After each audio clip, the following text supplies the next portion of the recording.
This is the N&O college football Q&A with our beat writers. Leading off here, I'm Steve Wiseman, sports editor of the News and Observer, joined by our college writers, Jadyn Watson-Fisher, covers NC State, Chip Alexander, covering Duke, and our newest reporter, Shelby Swanson, covering the Tar Heels. She's fresh from a Bill Belichick press conference just a little while ago where he actually dropped some news, didn't he, Shelby? There you go. Yes, he did more or less. Well, I mean, he did name the starting quarterback, South Alabama transfer, Gio Lopez. I will say, though, and I'm sure we'll get into this a little bit more, it was a bit confusing in the sense that, and this will make sense if anyone has ever watched Bill Belichick's press conferences, but he tends to kind of mumble and trail off at the end of sentences, and it's quite hard to hear unless you literally have your recorder right next to him. And so somebody asked him a question just about how Gio Lopez was progressing, and he more or less halfway through this answer is almost an aside and he's going to be your starting quarterback. And we're kind of, reporters are looking around. What just happened? Somebody actually followed up. Thankfully, hey, just check. Are you naming your starting quarterback? Did you name your starting quarterback? And he goes, well, I thought we just did. We said, oh, snap. Okay. Usually it's more of a little bit of a build up and kind of a decisive, and, so we're really proud or we're really excited to name. He just dropped it in the middle of a, just kind of trailing off quiet sentence. So a little bit of an interesting scene there, but it was really great afterwards to speak with wide receiver Jordan Shipp and then also Lopez himself just about the announcement.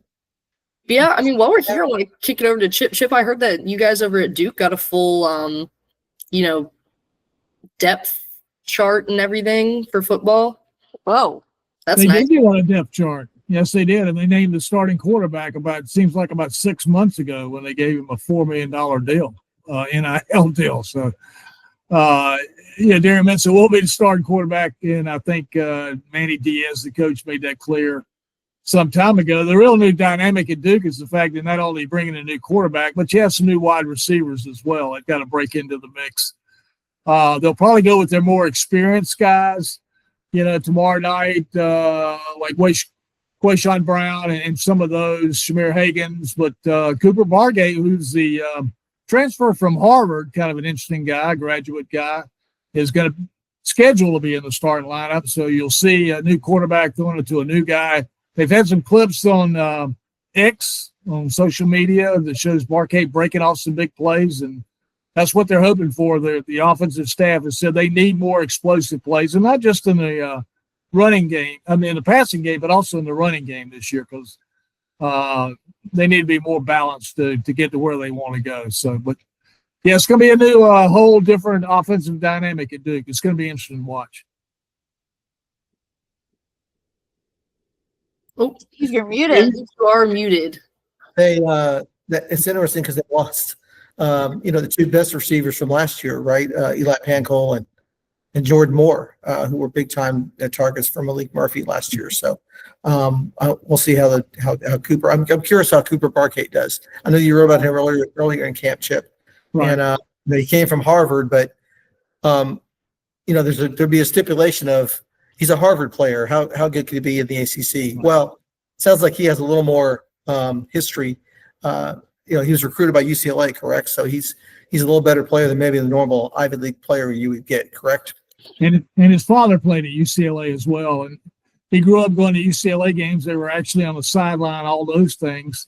And they offered him a full scholarship. But he's got an eye on a real business career, probably on Wall Street when football's over. And that's the route he wanted to take, was to go to Harvard. So had a storied career there. Really, he was kind of all-American player making the step up now to the next level. I think he's excited about it.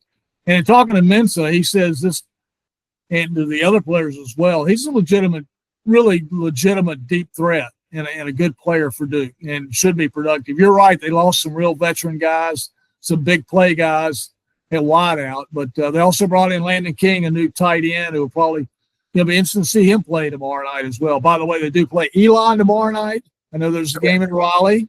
I forget who's playing in Raleigh, but it should be a pretty good game. But the game in Durham is expected to be a Duke blowout, obviously, with Illinois coming in next week, and that's when you'll get some real answers.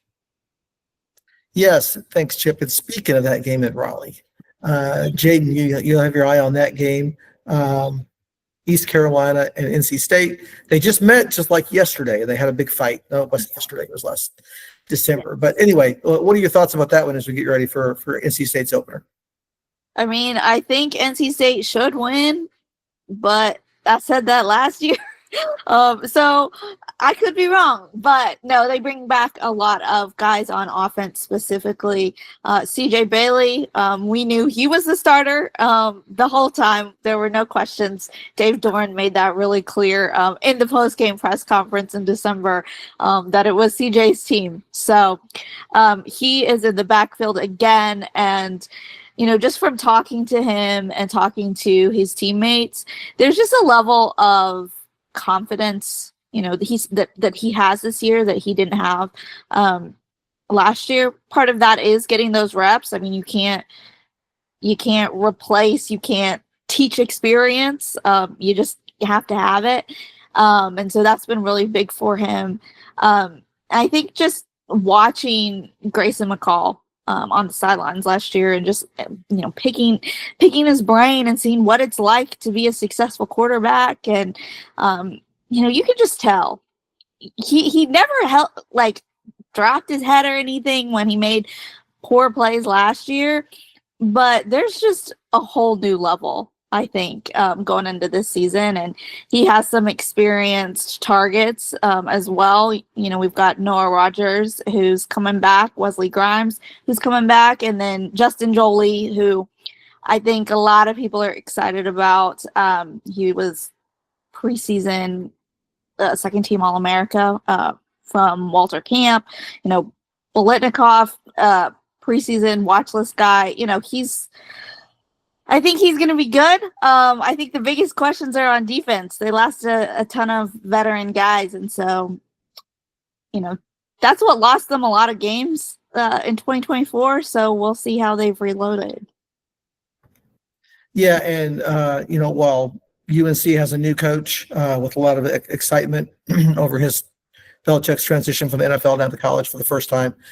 Duke's coach, is just going into his second year, and he came off a tremendous 9-4 season last year. So Manny Diaz seems to be solidly in place in Durham. There is some concern about Dave Doran and what will happen if this game doesn't go the way the Wolfpack wanted. What's your feelings on the vibe you hear around the team and around the program, and how big season openers you put so much heat on one game, right? But is this the be all end all game? Is this a must win already in week one? I think it is a must win, but do I think it ends Dave Doran's career if he loses it? No, I don't. I think things would have to deteriorate further. Although some people do want it to be his last game if NC State loses. I just don't think that would be the case. Knowing the way Boo Corrigan operates, knowing the consistency that, Dave Doran has had throughout his career at NC State, I don't see that being the case. I think we'd have to have another losing season before they pull that trigger. And he is coming into the season very much aware that last year was bad. The expectations were really, really high, and they were not even close to meeting those. And so he's aware. And I think he would be very unhappy if they lost this game. So, I have no concerns about the motivation going into tomorrow. Very good. Shelby, back to you in Chapel Hill. They're finally getting ready. They have to wait longer than anybody else to start their season. They don't start till Monday. So everybody else is getting ready for a game in about 26 hours here, right? Duke and NC State's, their games are on Thursday night. But being around the team today, do you get much feeling about the defense? I mean, everybody expects, with Belichick's reputation as a defensive, genius, frankly, in the NFL, that UNC should be immediately better defensively. What feeling do you get about that question? We get that question from a lot of people about their defense. Will that be better immediately? Yeah, I mean, I think for one, it's just so many new faces, right? And I think that's a huge, huge wild card as a whole. I think UNC brought in about 70 new players, and that's a mix of freshmen, also folks from the portal, and keep in mind too, with a lot of those coming in the spring portal window, that leaves a really, really short runway. So that's something that Bill Belichick has talked a lot about, and specifically the differences between NFL to college, where in the NFL you had, say, 2 preseason games to tune up. Well, they do not have that here, and it's a really, again, short runway to train folks on the exact fundamentals. He wants some of the schematic things, and also making sure that he and all the other folks have enough time to go and see every single group and really evaluate talent. That's something that Belichick is really known for, is just his hands-on involvement in every single group. But obviously there's only one Belichick to do that, and very little time to evaluate all those folks. So I'm kind of dodging the question, honestly, but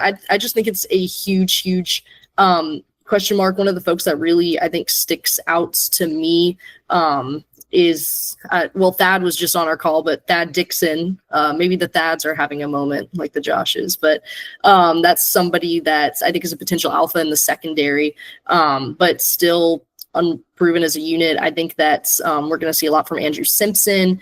House is another really solid addition at linebacker. A lot of, honestly, just size and muscle added at linebacker, but we've yet to see. I mean, this is just such an unproven group. A lot of folks coming in with Power 5 experience, or I guess Power 4 now, right? Or for someone like Simpson, he's coming from Boise State, but that's a team that's really made a run, in the CFP last year. So I think, if the defensive line gels, I think UNC's defense could be respectable, honestly, but we have yet to see. I will say one of the things that does help to an extent are some of those guys that Coach Steve Belichick brought along with him from Washington that adds some added familiarity. But it's a really big question mark, I think, right now, just because of how many new faces they are. And again, they're going up against their own team. So I don't really know. And I also don't know if the coaches really have much of a grasp as well, just because some of the questions we've been able to ask Bill Belichick about this, and I guess the lack of preseason games and those sort of opportunities for evaluation, he's more or less given an answer of, well, we'll see.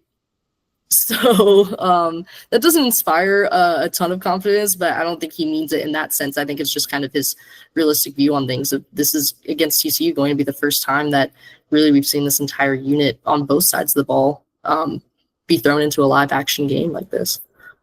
And that kind of does it in a backward way. There's so much excitement about this team and about this season. We're going to learn really as they go, because we have seen so little of them. Practices haven't been open. Spring practice wasn't a real spring practice.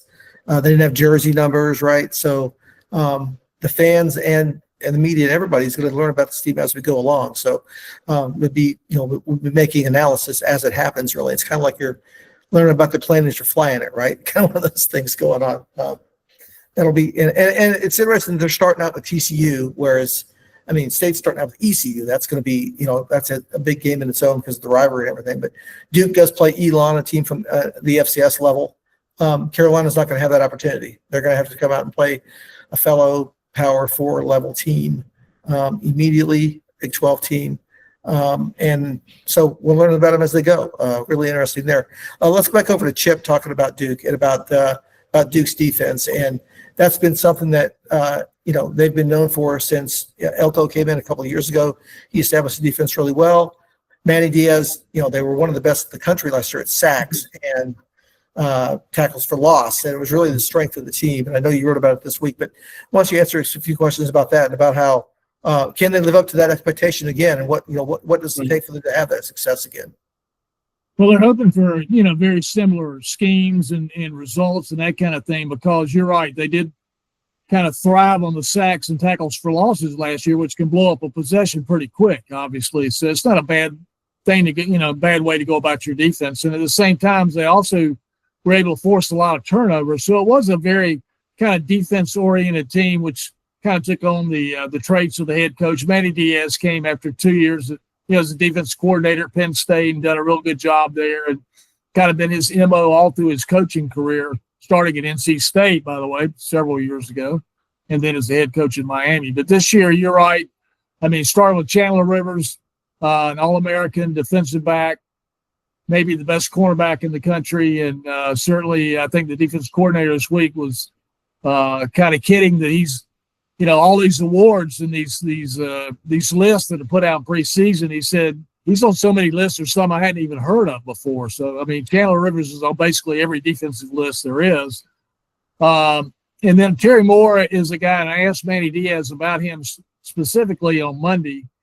He's coming off the ACL from the bowl game, certainly one of the best safeties in the ACC, but he's been rehabbing the whole time. And there were questions as to whether he might be able to get back this year or maybe not, just have to sit out the entire year. But Manny said Monday that he feels like he'll be able to get back later in the season and get to play again. So that'd be a big plus for him there. Up front, they had the Wesley Williams and the guys who were really the Anthonys who were really they were really good last year. So I think once again they'll certainly strive to, as they say, be disruptors, especially up front in the front seven, and get the negative plays, put the other team in holes and all those kind of. I think they'll be a very good defensive team. I think they'll be one of the best in the ACC. And Jade, back to you talking about State.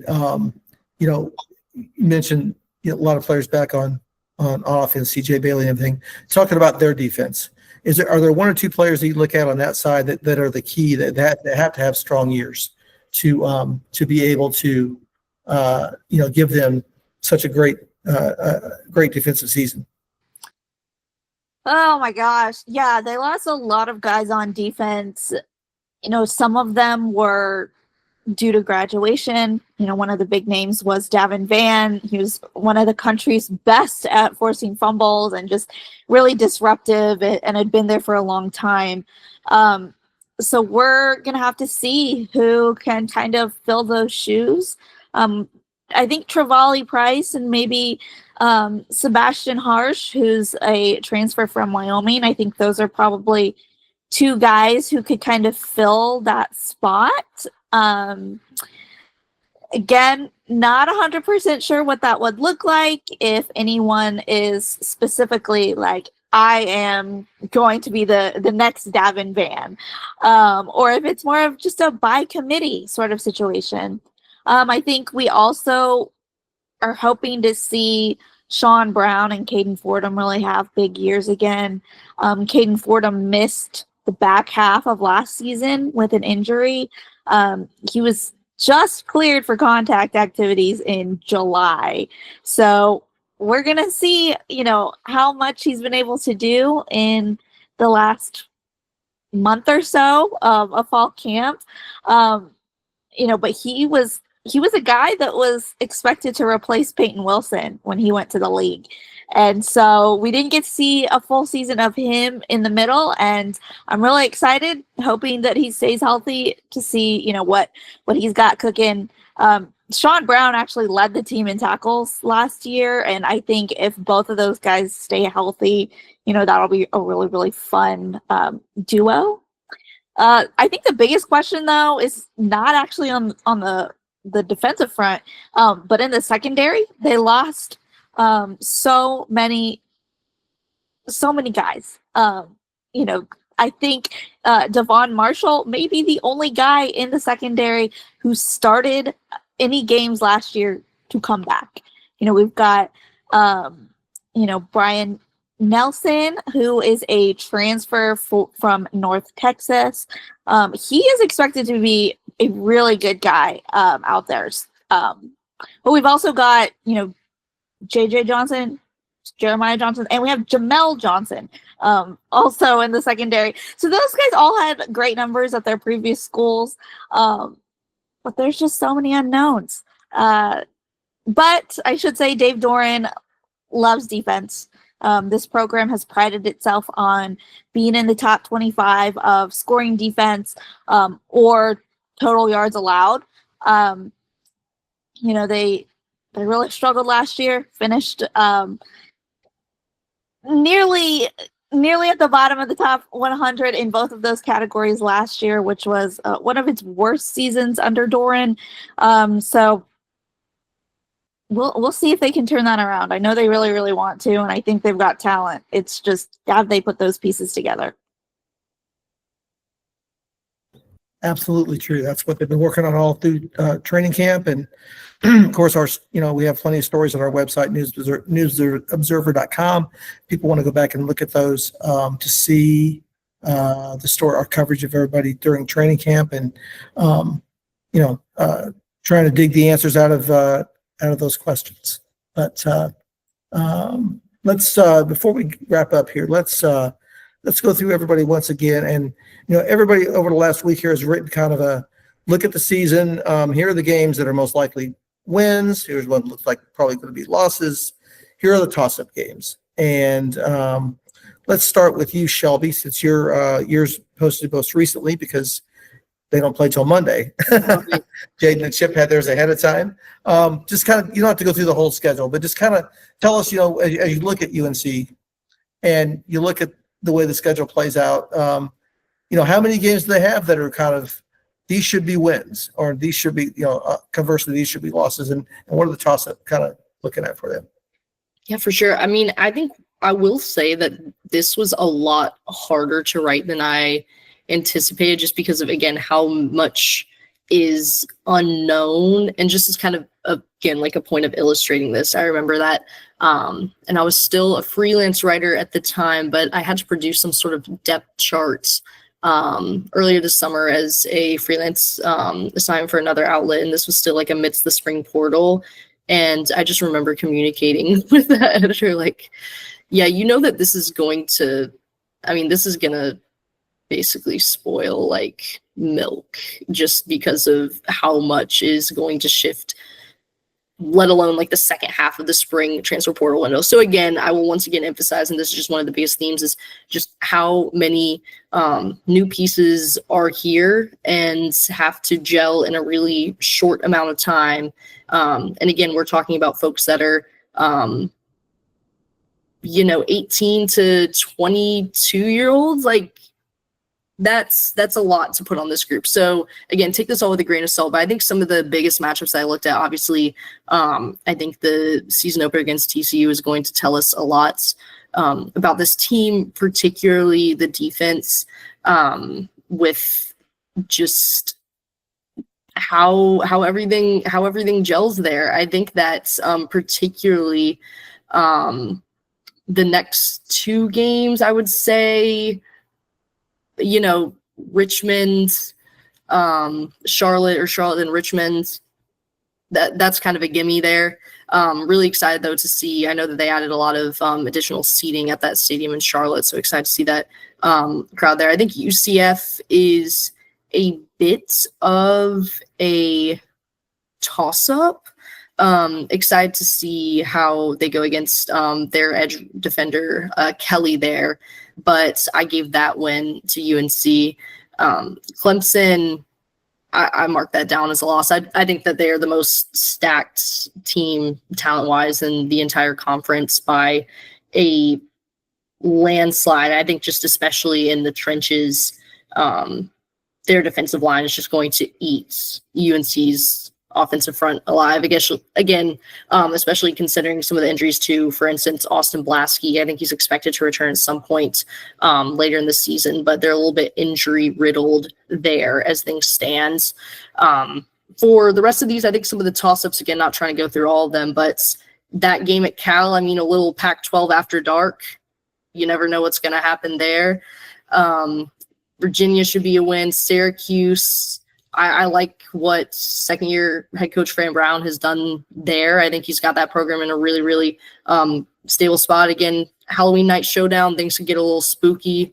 I think that could go either way. Stanford, given what happened in Hawaii, a loss there would be embarrassing. So I gave that one to UNC.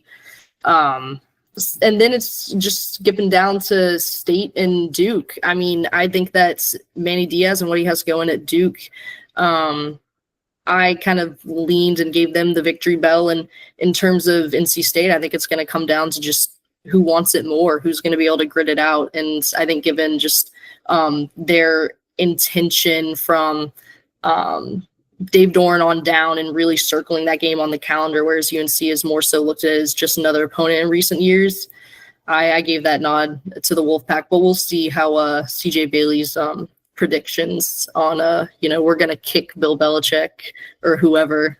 Again, not the exact quote, but we'll see how that plays out when that game comes to town. But I'm thinking 8-win season. I think that would honestly be a really, really solid finish for UNC. I think this is more of a building block year. I don't think these investments are going to pay off immediately in the first season, but looking at more of a, I think 2 to 3 year maybe period of getting to more of a national powerhouse, at least, just given just how much they have that's new here in terms of getting new schemes in place, trying to develop guys year after year. That's going to take, I think, a few seasons to really settle in. I don't think it's going to happen this fall.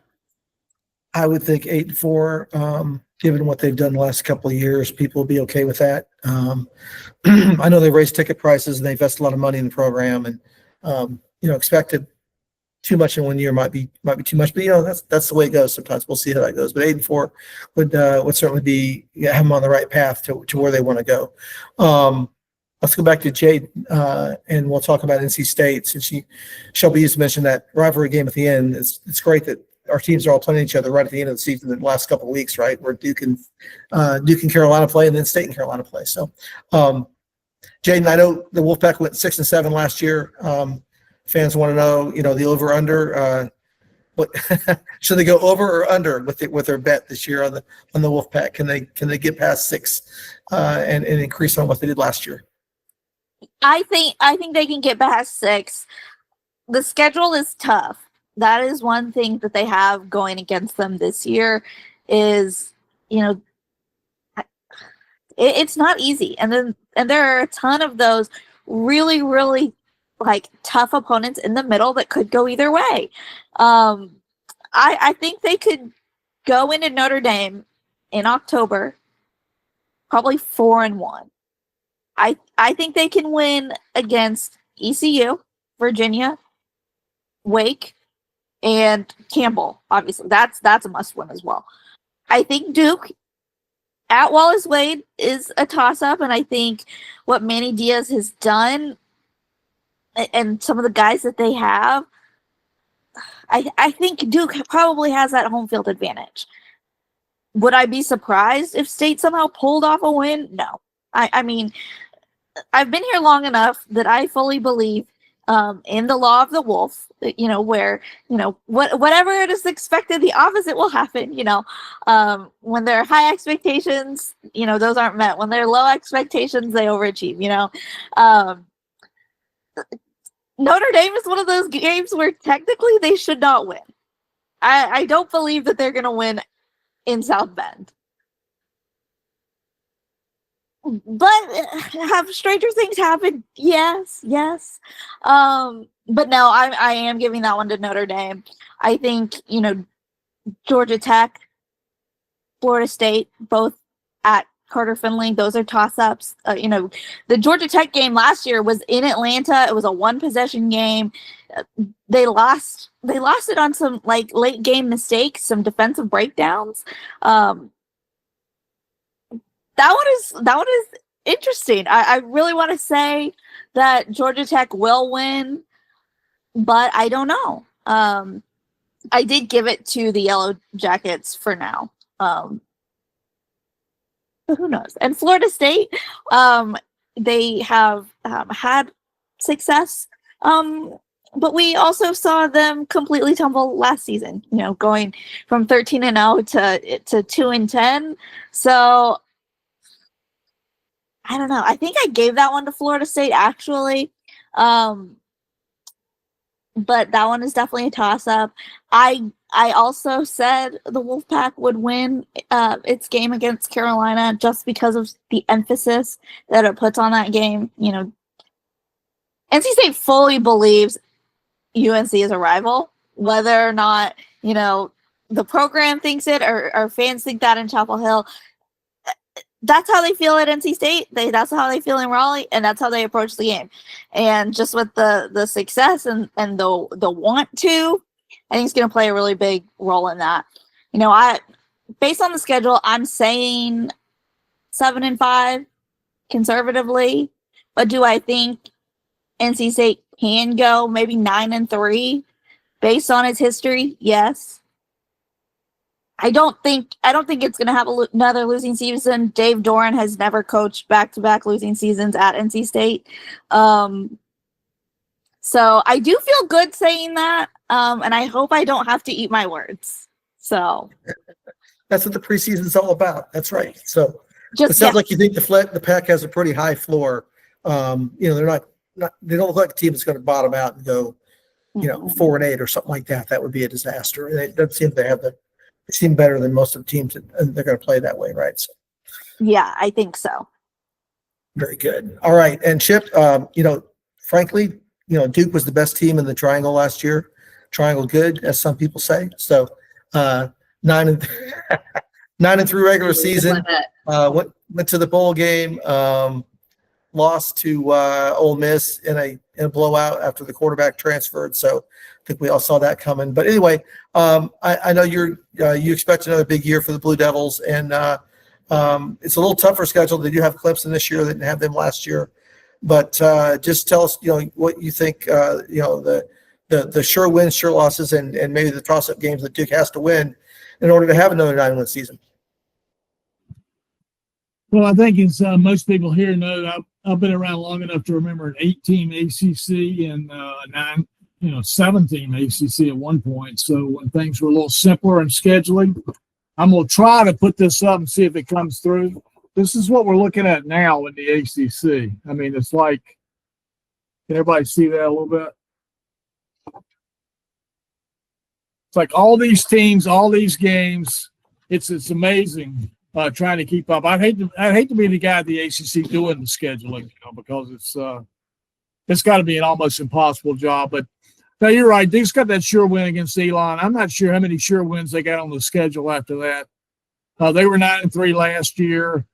Other than the SMU game, they won all the close games. Even Manny Diaz said it was, a very thin margin between them being 9-3 and being 6-6. I mean, if a few things go wrong this year, or maybe an injury at quarterback, they could go, 5-7, 6-6. If they continue to win those close games and have a carryover from last year, they can go 9-3 again. They had that big game against Illinois early, and then they got NC State coming in for that first ACC game. 2 games will be very important at Duke's schedule, I think. Also sandwiched in between is a little game down at Tulane, in which Darren Mensah has to go back and face his teammates again. He's saying it's just another game. He's got to be kidding about that. It's not just another game. It's going to be a very important game, I think, for him and for Duke, too, because they're a good football team. And, in fact, the coach was named as possibly the UNC guy before some guy named Belichick got that job. But, coming up after that, they got Syracuse, a game at Cal. They got Georgia Tech. And the biggest game is going to be the Clemson game. There's no doubt about it. They got to go to Death Valley to play that game, and they'll be an underdog there. And then, of course, they finish out the year, as you guys are mentioning, they'll be playing Carolina in the first time that Diaz will have his shot at Belichick. So that'll be an interesting game. And but they also have Virginia, and they have a game against UConn.